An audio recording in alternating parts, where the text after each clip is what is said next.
Here we go. What did I miss?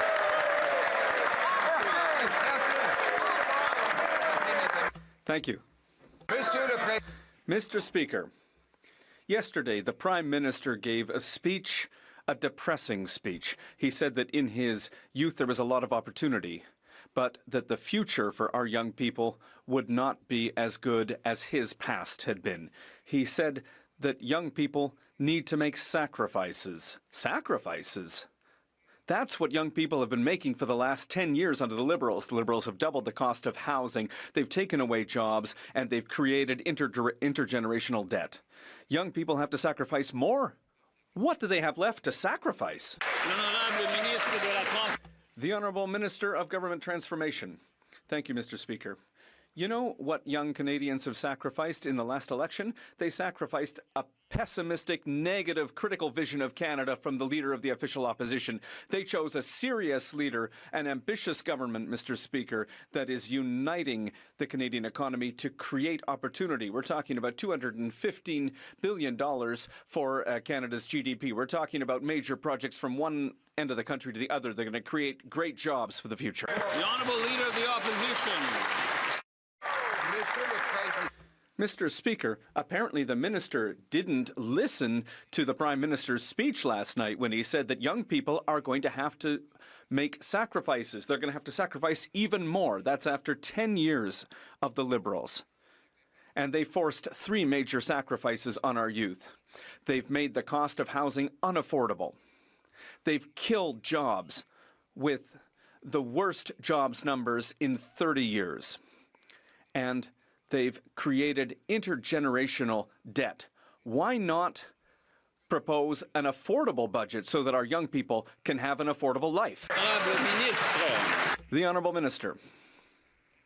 Thank you, Mr. Speaker. And every day, here in this House, at every question period, the gulf between this career politician, the leader of the opposition, and an economist who has private sector experience like the Prime Minister gets wider and wider and more obvious for Canadians. What the Prime Minister said yesterday... If he has all this economic experience, then what is going on with the economy? Why are we doing so piss poor?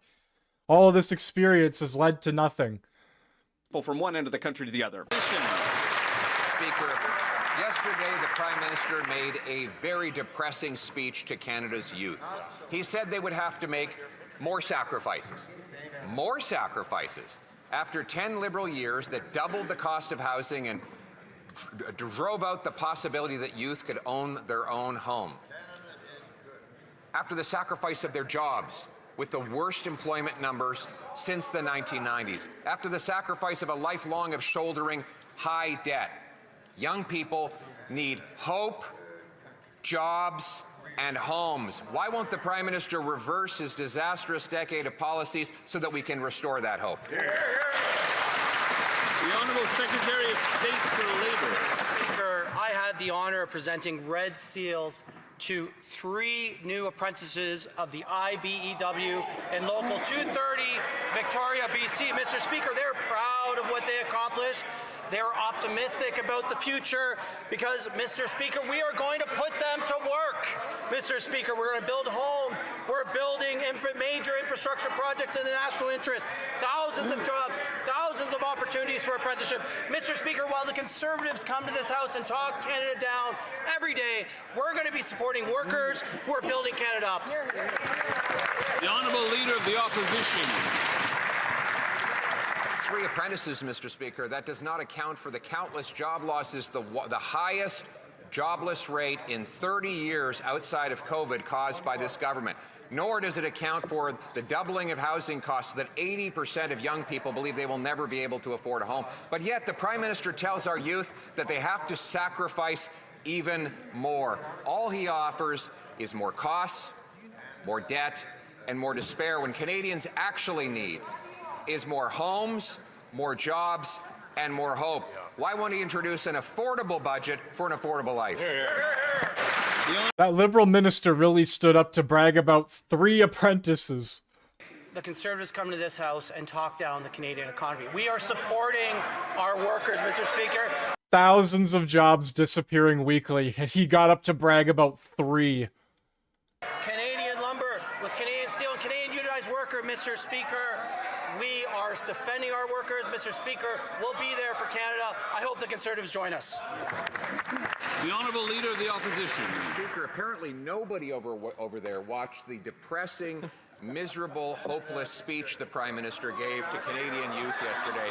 He said that Canadian youth need to sacrifice more, Mr. Speaker, when in fact quite the opposite is true.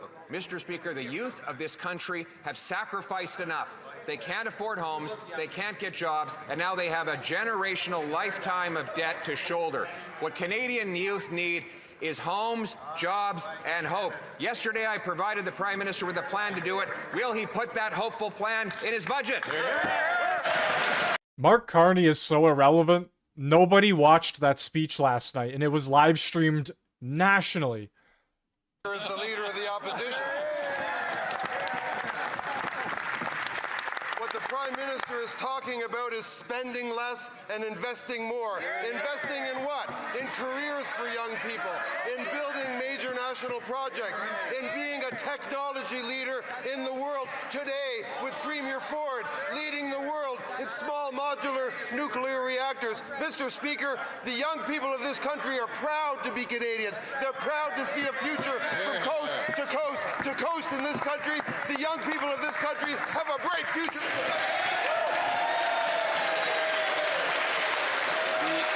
The Honourable Leader of the Opposition. It is too bad that that minister didn't write the Prime Minister's speech yesterday, because it wouldn't have bored and depressed to tears all of those poor students stuck in that room. There he spoke about how they would have to sacrifice more and that it would take time to reverse all of the misery that has built up over the last 10 years. Mr. Speaker, young people want to have homes. They want to have jobs. They want to have hope. They want a budget that is affordable so they can have a life that is affordable. Will the Prime Minister introduce that budget so that Canadians can restore the promise of their country? The Honourable Government House Leader. Mr. Speaker, you can be sure we are going to introduce a budget. The question is whether the Leader of the Opposition is going to support that budget, because here's what that budget's going to do. It's going to give young people all over this country the ability to stand up and say, that's where my future lies, in Canada, in skilled trades, in technology, in the professions, in careers that are going to give me and my family hope, a home, a community, a job, a future, the best country in the world.